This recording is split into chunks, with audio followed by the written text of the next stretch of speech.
یا ایها المرسلین اما بعد فاعوذ باللہ من الشیطان الرجیم بسم اللہ الرحمن الرحیم۔ سورہ زمر کی تفسیر چل رہی تھی اور اس کی تقریباً 53 آیات کی تفسیر مکمل ہو چکی تھی۔ اس میں آخر میں ہم یہ عرض کر رہے تھے، اس میں اللہ نے ارشاد فرمایا کہ اے حبیب کریم صلی اللہ علیہ وسلم آپ فرما دیجئے کہ اے میرے بندو، جنہوں نے اپنی جانوں پر ظلم کیا اپنے رب کی رحمت سے مایوس نہ ہوں، بے شک اللہ تبارک و تعالی تمام گناہوں کو بخش دے گا، بے شک وہی غفور ہے، یعنی بہت گناہ بخشنے والا مہربان ہے۔ تو اس میں آخری ایک بات یہ چل رہی تھی کہ بعض لوگ، ایک تو میں نے یہ عرض کیا تھا کہ کسی گناہگار کو دیکھ کر اس کے بارے میں یہ گمان کرتے ہیں کہ اس کو اللہ کی رحمت اب نہیں پہنچ سکتی ہے، یہ بھی غلط ہے۔ اور ایک ہوتا ہے اللہ تعالیٰ کی رحمت سے کسی کو مایوس کرنا، یہ وہ لوگ ہوتے ہیں۔ ایک تو اس میں وہ گروپ آتا ہے کہ جو گناہگار قسم کے لوگوں کو یہ یقین دلا کر کہ اب تمہاری نجات تو ہو نہیں سکتی، تو کیا فائدہ تمہارے پھر توبہ وغیرہ کرنے کا، تو تم ہمارے لیے برے کام کرتے چلے جاؤ۔ یہ زیادہ تر وہ لوگ ہوتے ہیں جو پیسے ویسے دے کر قتل کروانا، کڈنیپنگ یا اور بلیک میلنگ کروانا یا اور کوئی لڑائی جھگڑا کروا لینا، کسی کو پٹوا دینا، اس میں بدماشوں کو استعمال کرتے ہیں۔ اب اگر وہ بدماش یا غنڈہ جو ہے بیچارہ، وہ اگر توبہ کرنے کی طرف مائل ہوتا بھی ہے تو اسے بٹھا کے سمجھایا جاتا ہے کہ تو نے اتنے قتل کیے ہیں، تو نے اتنے لوگوں کو ناحق مارا ہے، اتنوں پہ ظلم کیے ہیں، اتنوں کے تو نے مطلب عزتیں خراب کی ہیں، تو کیا سمجھتا ہے اب تیری بخشش ہو جائے گی؟ او بھائی یہ ملا گیری چھوڑ دے، یہی کام تو کرتا رہے، اپنا پیسہ لے اور زندگی بنا۔ تو اس طرح اس کو مایوس کر دیتے ہیں اور وہ ان کی باتوں میں آ کر وہ ان کے لیے کام کرتے رہتے ہیں۔ اسی طریقے سے دوست احباب میں، اسی طرح رشتہ داروں میں بھی یہ معاملہ ہوتا ہے۔ ایک رشتہ دار بعض اوقات بغضاً عناداً دوسرے رشتہ دار کی اولاد کا اس طرح ذہن بناتا ہے کہ اگر وہ اولاد پڑھائی کی طرف آنے لگے، نیک اعمال کی طرف آنے لگے، اچھی چیزوں کی طرف آنے لگے، تو ان کو سمجھایا جاتا ہے کہ تمہارا اس طرف آنے میں کوئی فائدہ نہیں ہے، تم اتنے گناہگار ہو، تم نے اتنے برے اعمال کیے ہیں، اتنے عرصے سے تم سود اور رشوت لے رہے ہو، تو اب اسی میں لگے رہو، چھوڑو، اب یہاں پر آؤ گے ضمیر ملامت کرے گا، تکلیف اور اذیت کیوں برداشت کرتے ہو؟ اسی طرح دوست کو بعض اوقات اللہ کی رحمت سے مایوس کرتا ہوا نظر آتا ہے، یہ بالکل غلط ہے۔ اور اس میں بعض مقررین بھی پیچھے نہیں ہوتے ہیں کہ ان کا، یا مبلغین بھی پیچھے نہیں ہوتے ہیں، ان کا کام ہی یہ ہوتا ہے کہ سامنے بیٹھے ہوئے لوگوں کو صرف ڈرایا جائے، صرف ڈرانا، اتنا خوف میں مبتلا کرنا، اتنا زیادہ کہ انسان یہ سوچنے پہ مجبور ہو جائے کہ اب میری تو نہ بخشش اور نجات نہیں ہو سکتی ہے، کیونکہ اتنے عذابات اور میں اتنا بڑا گناہ گار، تو پھر وہ بھی گناہ میں دلیر ہو جاتا ہے۔ ہاں، جو ڈرانے کے ساتھ ساتھ اللہ کی رحمت کے واقعات بھی سناتے ہیں اور ایک اعتدال قائم رکھتے ہیں، یہ تو بہت ہی اچھی بات ہے، ایسے مقررین اور مبلغین بہت ہی بہتر ہیں۔ لیکن جو صرف رحمت کے واقعات سنائیں یا صرف اللہ کی رحمت سے مایوس اور محروم کرنے والی باتیں ہی کرتے رہیں، یہ دونوں قابل گرفت ہوتے ہیں۔ اس لیے ہمیں بھی اپنے بارے میں غور کرنا چاہیے، ہم کس گروپ میں ہیں، کیا ہم اس میں تو نہیں ہیں جو اللہ کی رحمت سے مایوس ہو گئے؟ ان لوگوں میں نہیں ہیں، ان لوگوں میں تو نہیں ہیں کہ جو دوسروں کے بارے میں اللہ کی رحمت سے مایوس ہو گئے، یا اس گروپ میں تو نہیں ہیں کہ جو دوسروں کو اللہ تعالیٰ کی رحمت سے مایوس ہونے کا ذہن دیتے ہیں کہ تم اب بالکل مایوس اور محروم ہو گئے ہو، تم اپنے گناہوں میں لگے رہو۔ یہ تمام چیزیں غلط ہیں، ان کو ختم ہونا چاہیے۔ اگر اس قسم کی کوئی بد عادت ہے اور زندگی قائم ہے تو لازم بات ہے کہ پھر ہمیں توبہ کرنی چاہیے اور اپنے عادات کو سنوارنے کی کوشش کرنی چاہیے۔ وَأَنِيبُوا إِلَىٰ رَبِّكُمْ، اور اپنے رب کی طرف رجوع کرو، توبہ کر کے اس کی طرف مائل ہو جاؤ۔ وَأَسْلِمُوا لَهُ مِنْ قَبْلِ أَنْ يَأْتِيَكُمُ الْعَذَابُ، اور اس کی بارگاہ میں اپنا سر جھکا دو، گردن جھکا دو، اس سے پہلے کہ تم پر عذاب آئے۔ تو یہ کفار کو سمجھایا جا رہا ہے کہ اے بندو، اے کفارو، تم بھی اللہ تعالیٰ کی رحمت سے مایوس نہ ہو، اس سے پہلے کہ تم پر عذاب آئے تم فوراً اللہ تعالیٰ کی طرف رجوع کرو، اس کی بارگاہ میں سر جھکاؤ۔ سر جھکانے کے مطلب یہ نہیں کہ آ کے بس سر جھکا لیں مسجد کے سامنے یا مسجد کے اندر، بلکہ سر جھکانے کا مطلب ہے اطاعت کرنا، فرما برداری کرنا، حکم ماننا، کہنا ماننا۔ لہذا جب کہنا مانیں گے، فرما برداری کریں گے تو اللہ تعالیٰ کو واحد مانیں گے، عقیق مانیں گے، تمام دیگر معبودان باطلہ کا انکار کریں گے، اسلامی عقائد کو حق اور سچ قرار دیں گے، ہمارے نبی کریم صلی اللہ علیہ وسلم کو آخری نبی اور رسول تسلیم کریں گے، تمام آسمانی کتابوں پر، دیگر انبیاء علیہ السلام پر، جنت، دوزخ، جن، فرشتے، آخرت، تقدیر، ان پر ایمان لے کر آئیں گے تو انشاءاللہ پھر نجات ہو جائے گی۔ ثم لا تنصرون، تو اللہ تعالیٰ نے ارشاد فرمایا اس سے پہلے کہ تم پر عذاب آئے پھر تم مدد نہ کیے جاؤ تو اللہ کی طرف رجوع کر لو۔ وَاتَّبِعُوا أَحْسَنَ مَا أُنزِلَ إِلَيْكُم مِّن رَّبِّكُم، اور تم پیروی کرو اس کی جو سب سے خوبصورت چیز نازل کی گئی تمہاری طرف تمہارے رب کی طرف سے، اور وہ قرآن پاک ہے کہ جو سب سے بہترین چیز تمہاری طرف اتاری گئی ہے، تم اس کی پیروی کرو، اس کی اتباع کرو۔ اور یہ قرآن کی پیروی کرنے کا مطلب اس کے احکام کو ماننا، اس کی باتوں کو ماننا۔ تو یہ قرآن ہی کہہ رہا ہے کہ یہ آخری رسول ہیں، رحمت کونین محمد مصطفیٰ صلی اللہ علیہ وسلم آخری رسول ہیں۔ قرآن اللہ کی کتاب ہے، توریت، زبور، انجیل، دیگر مصاحف اللہ تعالی کی طرف سے نازل ہوئے۔ دیگر انبیاء علیہ السلام کا جو تذکرہ کیا گیا وہ انبیاء علیہ السلام بھی اللہ کے نبی ہیں۔ آخرت ہے، جنت ہے، دوزخ ہے، عذابات ہوں گے، انعامات ملیں گے، تو ان سب کی پیروی کرنی چاہیے، ان پر ایمان لانا چاہیے۔ اور پھر یہاں مزید ارشاد فرمایا من قبل ان یأتیکم العذاب بغتۃ،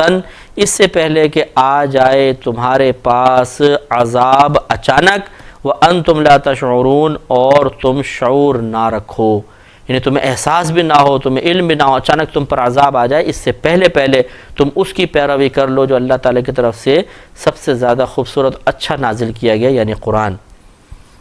ان تقولا، تو تم یہ ایمان لے کر آ جاؤ، رجوع کر لو کہ کہیں کہے نفس کوئی جان، یعنی ایسا نہ ہو کہ پھر بعد میں اس طرح کوئی یوں کہے، اس سے پہلے مان لے آؤ۔ کیا کہے؟ یا حسرۃ علی ما فرطت فی جنب اللہ، کہ ہائے افسوس ان گناہوں تقصیروں پر جو میں نے اللہ تبارک و تعالیٰ کے بارے میں کی، وَإِن كُنتُ لَمِنَ السَّاخِرِينَ، اور بے شک میں مذاق اڑایا کرتا تھا، مسخرہ پن کیا کرتا تھا۔ او تقولا لو ان اللہ ہدانی لکنت من المتقین، یا وہ جان یوں کہے کہ بے شک اللہ اگر اللہ تعالیٰ مجھے ہدایت دیتا تو میں متقین میں سے ہو جاتا۔ یہ بھی ایک ہوتا ہے معاملہ، بعض اوقات کہ انسان خود برے کام کرتا ہے، کارنامے کرتا ہے، اور کرنے کے بعد اسے منسوب کر دیتا ہے دوسروں کی طرف۔ مثلا اولاد ہے، برے کام کرے گی، پھر کہے گی کہ اگر ماں باپ پہ معاملہ ڈال دیا جاتا ہے کہ اگر تم لوگوں نے میری اصلاح کی ہوتی تو میں ایسا نہ ہوتا۔ جب انسان عاقل اور بالغ ہو گیا اور اسے اچھے کام کرنے اور برے کاموں سے رکنے کا مکلف بنا دیا گیا، تو اب وہ کسی اور کے اوپر یہ بات نہیں ڈال سکتا کہ جی تم لوگوں نے ایسا کر دیا، تمہاری وجہ سے ایسا ہو گیا، وہ خود اس بات کا مکلف ہے۔ لہذا اللہ تبارک و تعالیٰ قرآن میں اس سے پہلے کہ قیامت قائم ہو وہاں کے احوال یہاں بیان فرما رہا ہے کہ اس سے پہلے کہ تمہارے پاس عذاب آئے تم اللہ کی طرف رجوع کر لو، اس سے پہلے کہ تم خود میدان محشر میں کھڑے ہو کر یوں کہو کہ کاش میں اللہ کی بارگاہ میں نے تقصیریں نہ کی ہوتی اور میں نے مذاق نہ اڑایا ہوتا، کاش اللہ تعالیٰ مجھے ہدایت عطا فرما دیتا تو میں متقین میں سے ہو جاتا۔ او تقولا، یا یوں وہ جان کہے کہ حین تر العذاب، جس وقت وہ عذاب کو دیکھے، لو ان لی کرۃ، کہ کاش مجھے واپس جانا مل جائے، کاش میرے لیے واپس جانا ہو جائے، فاکون من المحسنین، تو میں نیک عمل کرنے والوں میں سے ہو جاؤں گا۔ تو یہ سمجھایا جا رہا ہے کہ دیکھو وہاں پر جانے کے بعد اس طرح حسرت کا اظہار کرنا کوئی نافع نہیں ہوگا، بلکہ اور غم میں اضافہ کرے گا، ٹینشن میں اضافہ کرے گا، تکلیف میں اضافہ کرے گا۔ لہٰذا بھی دنیا میں سانس باقی ہیں، توبہ کا موقع ابھی باقی ہے، اللہ تعالیٰ کی طرف تم رجوع کر سکتے ہو، اور اس رجوع کے ساتھ ہی اپنے سابقہ تمام صغیرہ کبیرہ ظاہری باطنی گناہوں کے وبال سے نجات پا سکتے ہو، تو ہمت کر لو۔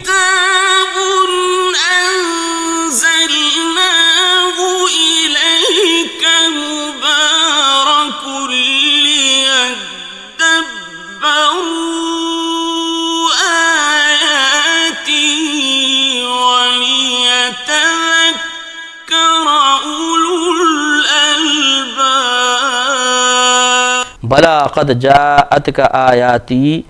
ہاں کیوں نہیں، بے شک آئی تھیں تیرے پاس میری آیتیں، فکذبت بہا، یعنی اس چاند سے کہا جائے گا کہ ہاں کیوں نہیں، تیرے پاس تو ہماری آیات آئی تھیں، فکذبت، تو تو نے جھٹلا دیا تھا، بہا ان کو، واستکبرت، اور تو نے تکبر کیا تھا، وکنت من الکافرین، اور تو کافروں میں سے ہو گیا تھا، یعنی اب تیرے پچھتاوے کا کوئی فائدہ نہیں۔ ذرا اپنے اعمال پہ غور کر کہ جب ہماری آیات دنیا میں تیرے پاس آئی تھیں تو نے ان کی تکذیب کی تھی، ان کا مذاق اڑایا تھا، اور تو نے تکبر کیا تھا۔ تکبر کا مطلب یہ ہوتا ہے کہ انسان کسی کی اطاعت کی طرف مائل نہیں ہوتا، یعنی تکبر کا مطلب ہوتا ہے دوسرے کو حقیر سمجھنا، اپنے آپ کو اعلی اور افضل سمجھنا۔ تو اللہ کی آیات کے مقابلے میں تکبر کا مطلب یہ ہوتا ہے کہ انہیں قابل عمل تصور نہ کرنا، انہیں غلط تصور کرنا، حق نہ ماننا، یہ تکبر تھا جو جان نے کیا۔ وَيَوْمَ الْقِيَامَةِ تَرَى الَّذِينَ كَذَّبُوا عَلَى اللَّهِ وُجُوهُهُمْ مُسْوَدَّةٌ، اور قیامت کے روز تم دیکھو گے ان لوگوں کو جنہوں نے اللہ تبارک و تعالیٰ پر جھوٹ باندھا کہ ان کے چہرے سیاہ ہیں، یعنی کالے چہرے پڑ جائیں گے جو کفار ہوں گے جنہوں نے اللہ تبارک و تعالیٰ کو معاذ اللہ جھٹلایا کہ اللہ فرما رہا ہے یہ میرے آخری رسول ہیں، وہ کہتے نہیں ہیں۔ اللہ تعالیٰ فرماتا ہے یہ میری آخری کتاب ہے قرآن، وہ بولتے ہیں ہم قرآن کو نہیں مانتے ہیں۔ تو اس طرح انہوں نے اللہ تعالیٰ کو معاذ اللہ جھوٹا گویا کہ کہہ دیا، تو بروز قیامت ان کے چہرے کالے سیاہ ہوں گے۔ الیس فی جہنم مثوی للمتکبرین، تو کیا جہنم متکبرین کا ٹھکانہ نہیں ہے؟ یقیناً ہے، یعنی یہ جہنم میں جائیں گے۔ وَيُنَجِّ اللَّهُ الَّذِينَ اتَّقَوْا بِمَفَازَتِهِمْ، اور نجات دے گا اللہ تبارک و تعالی ان لوگوں کو جو متقی تھے، پرہیزگار تھے، اللہ سے ڈرنے والے تھے، ان کی کامیابی کے مقامات میں۔ وہاں پہ کامیابی کے مقامات یعنی جنت میں پہنچا کر اللہ تعالیٰ ان کو دائمی نجات عطا فرما دے گا۔ لا یمسہم السوء، نہیں چھوئے گی انہیں کوئی برائی، ولا ہم یحزنون، اور نہ وہ غمگین ہوں گے۔ یعنی جب جنت میں لوگ چلے جائیں گے تو کوئی مصیبت ان کو نہیں چھوئے گی، کوئی مصیبت ان تک پہنچے گی نہیں، اور نہ انہیں کوئی غم محسوس ہوگا۔ اللہ خالق کل شیء، اللہ تبارک و تعالی ہر شے کا خالق ہے۔ وہو علی کل شیء وکیل، اور وہ ہر چیز کا مختار ہے، اسے ہر چیز کا اختیار حاصل ہے۔ اس میں اللہ تعالیٰ نے اپنی قدرت کا اظہار فرمایا کہ جب تم یہ سمجھتے ہو اور یہ بات تم سمجھ لو کہ ہر چیز کا پیدا کرنے والا اللہ تعالیٰ ہے، ہر چیز اس کے دست قدرت میں ہے، تو پھر تم اس پر ایمان لے کر آؤ، اس کی طرف رجوع کرو، ورنہ وہ اس پر قادر ہے کہ تمہارے کفر کے ساتھ تمہیں جہنم میں ڈال دے۔ ہاں ایمان لاؤ گے تو تمام چیزوں کا اختیار اس کو حاصل ہے، لہٰذا وہ تمہارے ایمان کی برکت سے، تمہارے ایمان کے بدلے میں اگرچہ فضل و کرم اسی کا ہوگا، وہ تمہیں داخل جنت فرما دے گا۔ لہو مقالید السماوات والارض، اسی کے لیے آسمانوں اور زمین کی کنجیاں ہیں، چابیاں ہیں، اللہ ہی کے لیے ہیں۔ ان تمام رزق کے خزانے، عزت اور جتنا بھی آپ انعام تصور میں لا سکتے ہیں، ان تمام چیزوں کے خزانوں کی کنجیاں اللہ تبارک و تعالیٰ کے پاس ہیں۔ والذین کفروا بآیات اللہ، اور وہ جو اللہ تبارک و تعالیٰ کی آیات کا انکار کرتے ہیں، اولئک هم الخاسرون، یہی لوگ خسارہ اٹھانے والے ہیں۔ قل، اے حبیب کریم صلی اللہ علیہ وسلم آپ فرما دیجئے، افغیر اللہ تأمرونی اعبد ایھا الجاہلون، تو کچھ لوگوں نے کہا نبی کریم صلی اللہ علیہ وسلم سے کہ آپ بتوں کی عبادت کر لیں، اس پر یہ آیت نازل ہوئی، قل آپ فرما دیجئے افغیر اللہ، کیا پس اللہ تبارک و تعالیٰ کے غیر کی، تأمرونی تم مجھے حکم دیتے ہو، اعبدو کہ میں عبادت کروں، ایھا الجاہلون اے جاہلو۔ تو اس کا مطلب یہ ہوا کہ دیکھیں نبی کریم صلی اللہ علیہ وسلم اخلاق حسنہ پر فائز تھے، آپ کا خلق بڑا عظیم تھا، اور اللہ تبارک و تعالیٰ نے ہی آپ کو اخلاق عطا فرمائے، تو جاہل کو، غلط شخص کو جاہل کہنا اس میں کوئی بے ادبی نہیں ہے، کوئی بد اخلاقی نہیں ہے۔ اگر معاذ اللہ ثم معاذ اللہ یہ بد اخلاقی ہوتی تو پھر کیا ہم بد اخلاقی کی نسبت اللہ کی طرف کریں گے، کیا رسول کی طرف کریں گے؟ لہذا جو جاہل قسم کے لوگ ہوتے ہیں انہیں جاہل ہی کہا جائے گا باقاعدہ۔ ایھا الجاہلون اے جاہلو، کیا تم یہ سمجھتے ہو کہ میں تمہارے کہنے کی بنا پر اللہ تعالیٰ کے غیر کی عبادت کر لوں گا؟ سرکار نے فرمایا ایسا نہیں ہو سکتا۔ وَلَقَدْ أُوحِيَ إِلَيْكَ، اور ضرور بے شک وحی کی گئی آپ کی طرف، وَإِلَى الَّذِينَ مِن قَبْلِكَ، اور ان انبیاء علیہ السلام کی طرف جو آپ سے پہلے تھے، لَإِنْ أَشْرَكْتَ، اور ضرور اگر اے سننے والے تو شرک کرے گا، کیونکہ یہاں نبی کریم مراد نہیں ہے، کوئی بھی سننے والا، ضرور اگر اے سننے والے تو شرک کرے گا، لَيَحْبَطَنَّ عَمَلُكَ، تو ضرور برباد ہو جائیں گے تیرے عمل، وَلَتَكُونَنَّ مِنَ الْخَاسِرِينَ، اور ضرور تو خسارہ اٹھانے والوں میں سے ہو جائے گا۔ تو معلوم یہ ہوا کہ شرک کرنے کی نحوست کی بنا پر آدمی اپنے تمام اعمال کی برکات سے محروم ہو جاتا ہے، اعمال ضائع ہو جاتے ہیں اور انسان خسارہ اٹھانے والوں میں شامل ہو جاتا ہے جب تک کہ توبہ نہ کرے۔ توبہ کر لے ٹھیک، اگر توبہ کیے بغیر خدا نخواستہ مر گیا پھر بربادی ہے۔ بل اللہ فاعبد، بلکہ اللہ تبارک و تعالیٰ کی ہی عبادت کر، وکم من الشاکرین، اور شکر کرنے والوں میں سے ہو جا۔ وما قدر اللہ حق قدرہ، اور ان کفار نے اللہ تبارک و تعالیٰ کی ویسی قدر نہیں کی جیسے اس کی قدر کرنی چاہیے، یعنی جیسے اللہ تعالیٰ کی عظمت پر غور و تفکر کرنے کے بعد اور پھر اللہ تبارک و تعالیٰ کے ساتھ تعظیمی معاملہ ہونا چاہیے تھا، ویسا ان کفار نے نہیں کیا۔ تو یہ تو بہت افسوس کے ساتھ ہم خود اپنے بارے میں بھی کہیں گے کہ ہم مسلمانوں نے بھی اللہ تبارک و تعالیٰ کی ویسی قدر نہیں کی۔ اللہ تعالیٰ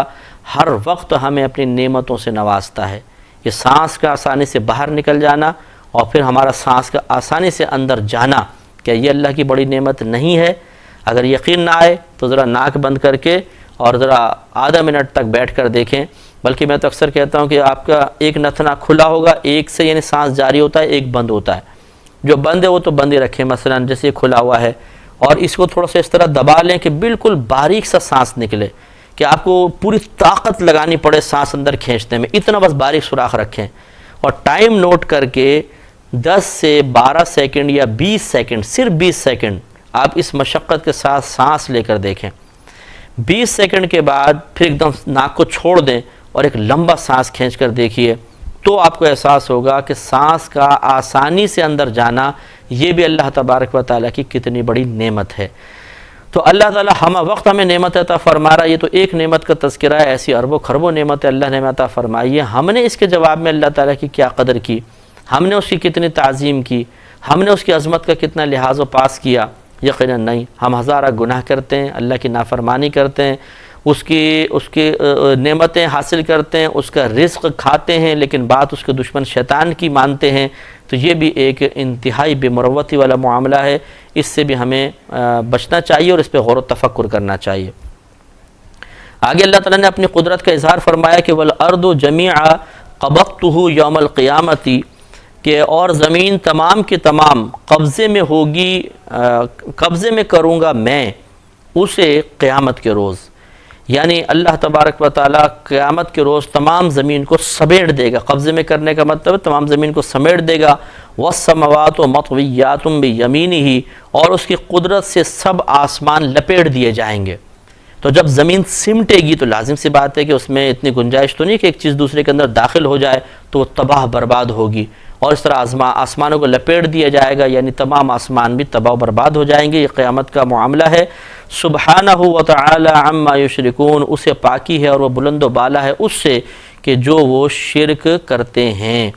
یعنی جو وہ شریک ٹھہراتے ہیں ان تمام سے اللہ تبارک و تعالی بلند و بالا اور پاک ہے۔ اب یہ ہمارے مسلمانوں کا عقیدہ ہے کہ برود قیامت، یعنی جب آخری وقت آئے گا تو اللہ تبارک و تعالی ایک سور پھنکوائے گا، ایک یعنی اس طرح سینگ کی طرح، جیسے اوپر سے سینگ باریک ہوتا ہے، نیچے سے اس طرح چوڑا ہوتا ہے۔ اب اس میں اگر سوراخ کر لیا جائے اور ایک طرف سے اس میں پھونک ماری جائے تو آواز نکلے گی زوردار۔ تو پہلی مرتبہ جب سور پھونکی جائے گی سب کے سب ہلاک ہو جائیں گے سوائے چند لوگوں کے۔ وہ کون ہیں وہ آگے آتا ہے، بھی خود ہم تفسیر میں بھی عرض کریں گے، اللہ تعالیٰ اس کا ذکر فرمائے گا۔ اور پھر جب دوبارہ سور پھونکا جائے گا پھر سب کے سب کھڑے ہو جائیں گے۔ اس کا تذکر اللہ تعالیٰ فرما رہا ہے کہ وَنُفِخَ فِي الصُّورِ، اور سور پھونکا جائے گا، فَصَعِقَ مَنْ فِي السَّمَاوَاتِ وَمَنْ فِي الْأَرْضِ إِلَّا مَنْ شَاءَ اللَّهُ، تو بے ہوش ہو جائے گا وہ جو آسمانوں میں ہے اور جو زمین میں ہے مگر جسے اللہ تعالیٰ چاہے۔ تو اس کے اندر بڑے اقوال ہیں، کسی نے کہا اس سے مراد انبیاء علیہ السلام ہوں گے، کسی نے کہا اس سے مراد موسیٰ علیہ السلام ہوں گے، کسی نے کہا اس سے مراد جبرائیل، میکائیل، اسرافیل علیہ السلام ہوں گے وغیرہ وغیرہ، کسی نے شہداء کو بھی کہا ہے۔ تو اللہ تعالیٰ کے خاص بندے جو ہیں وہ بے ہوش نہیں ہوں گے، باقی سب دنیا بے ہوش ہو جائے گی اور سب اس دنیا سے گویا کہ رخصت ہو جائیں گے، بالکل کوئی ہوش آواز نہیں ہوگا، دنیا تباہ ہو جائے گی۔ ثم نفخ فیہ اخری، پھر پھونکا جائے گا اس میں دوسری مرتبہ، فاذا ہم قیام ینظرون، تو اچانک وہ کھڑے ہو جائیں گے اس حال میں کہ دیکھ رہے ہوں گے، یعنی دیکھتے ہوئے کھڑے ہو جائیں گے کیا ہو رہا ہے، عجیب تحیر، خوف، تعجب ایک ڈر دل میں پیدا ہوگا، دہشت پیدا ہو جائے گی. جن باتوں کے بارے میں پہلے صرف سنا تھا آج اس کا باقاعدہ مظاہرہ ہوتا ہوا نظر آئے گا تو دل بڑے بے چین ہوں گے. وَأَشْرَقَتِ الْأَرْضُ بِنُورِ رَبِّهَا، اور زمین جگمگا اٹھے گی اپنے رب کے نور کے ساتھ. زمین سے مراد یہ زمین نہیں ہوگی کیونکہ تو تباہ ہو جائے گی، وہ مخصوص زمین مراد ہے جس پر محشر قائم ہوگا. وَوُضِعَ الْكِتَابُ، اور رکھی جائے گی کتاب. اس کتاب سے مراد یا تو لوح محفوظ ہے یا ہمارا نامہ اعمال ہے. وآخر دعوانا